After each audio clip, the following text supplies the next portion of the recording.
బాపట్ల జిల్లాను వరద ముంచెత్తింది. చెరుకుపల్లి మండలం కనగాల దగ్గర పంట పొలాలు చెరువులను తలపిస్తున్నాయి. గంగోలు డ్రైన్ ఎగదండడంతో వేలాది ఎకరాల వరి పంట నీట మునిగింది.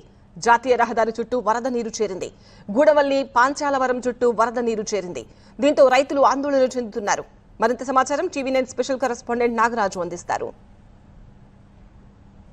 వరద ప్రభావం కూడా కృష్ణానదికి పూర్తిగా తగ్గుముఖం పట్టింది.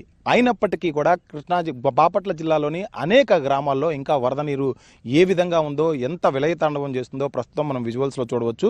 ఇది 216A జాతీయ రహదారి. ఈ రహదారి పక్కనే ఉన్న ఈ గ్రామాలన్నిటిలో కూడా వరద నీరు వచ్చింది. గ్రామాల చుట్టుపక్కల ఉన్న పంట పొలాలన్నీ కూడా పూర్తిగా కూడా నీట మునిగిపోయాయి. గ్రామాల్లోకి మాత్రమే నీరు ఎక్కలేదని కానీ పంట పొలాలు ఒక్క ఎకరం కూడా చేతికి రాకుండా పూర్తిగా వరద నీటిలో కూడా నానిపోతూ ఉన్న పరిస్థితి అయితే కనిపిస్తున్నాం. ఇది ఇక్కడ కూడా గంటకి కూడా ఈ పొలాల్లోకి వచ్చే వరద నీరు అయితే పెరిగిపోతూ ఉంది.